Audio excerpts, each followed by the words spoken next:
Вы слишком бурно и болезненно реагируете на незначительные события? Или добровольно отказываетесь от стабильных, близких отношений, предпочитая им скоротечные связи? Это лишь два симптома материнской травмы, которую мы часто даже не осознаем. В этом видео мы обсудим, как подобного рода травма влияет на нашу жизнь, в каких случаях она возникает и каковы ее симптомы. В психотерапии материнской травмой называют эмоциональную травму, полученную в отношениях с матерью. Это воздействие каких-то интенсивных неблагоприятных факторов на психику ребенка. Стресс, с которым ему не удалось справиться. Как понять, есть ли у вас материнская травма и как она влияет на вашу уже взрослую жизнь? Конечно, не все неблагоприятные события приводят к травме. У детей гибкая психика, они могут выдержать многие трудности. Например, некоторым удается пережить жестокое обращение, психическое заболевание матери или ее алкоголизм. В этом случае у них не будет травмы, но, вероятно, сформируется нездоровое представление о себе и о том, как строятся отношения.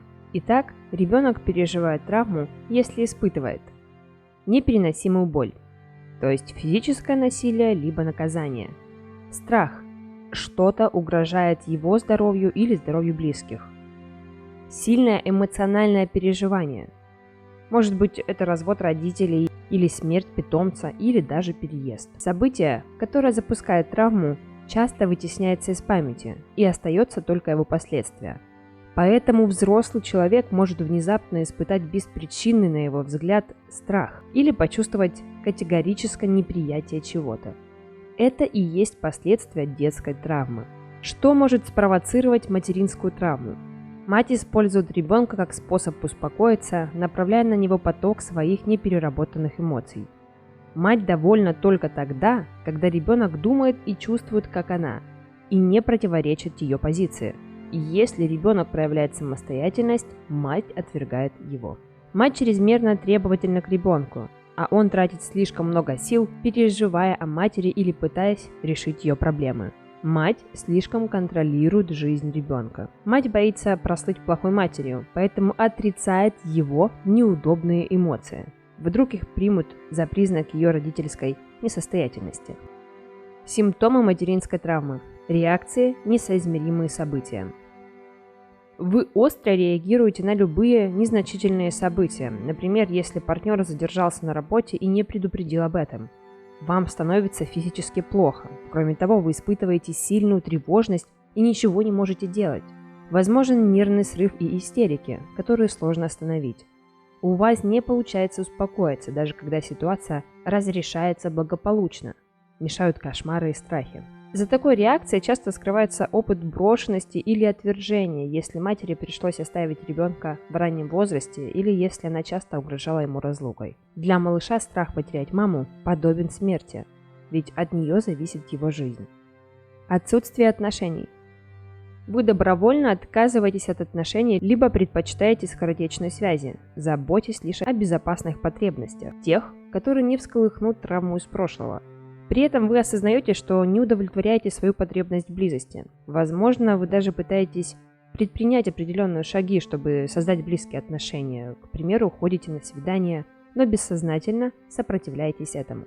За таким поведением часто скрывается эмоциональное, физическое или сексуальное насилие. Вы испытываете постоянное ощущение угрозы, и организм пытается защитить себя. Апатия и хроническая усталость, а также забывчивость, растерянность и невнимательность.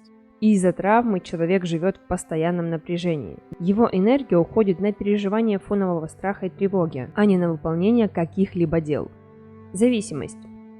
Пристрастие к алкоголю, наркотикам или лекарственным препаратам легко объяснить. Эти вещества позволяют забыться, приглушить боль и стабилизировать свое состояние. Что за этим скрыто? Мать была слишком холодной, контролирующей и эмоционально недоступной. Ребенок привык все время жить в напряжении и боится расслабиться, так как думает, что это опасно. Но отдых необходим каждому, поэтому уже взрослый человек находит свой способ расслабления. Психосоматические заболевания. Головные боли, болезненные ощущения в шее и спине, астма, нарушение пищеварения и тяжелый предменструальный синдром Разумеется, это не всегда связано с травмирующим опытом, но если объективных причин для этих заболеваний нет, то все дело в стрессе. Болезненная энергия использует любой доступный аспект нашей физиологии. Чувство отдаленности, отчужденности и изолированности.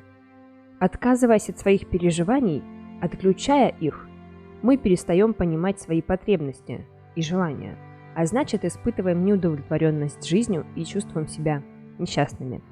Что приводит к такому поведению? Невыносимые чувства, которые человек не смог пережить.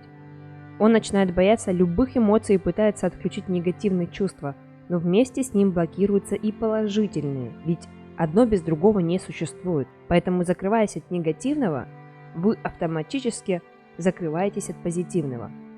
В результате человек остается один на один с чувством полной опустошенности. Как проявляется материнская травма? Вы не показываете себя, свой характер, свои мысли и чувства полностью, так как скрываете то, что, по вашему мнению, может оттолкнуть окружающих. Вы очень терпимы к плохому обращению.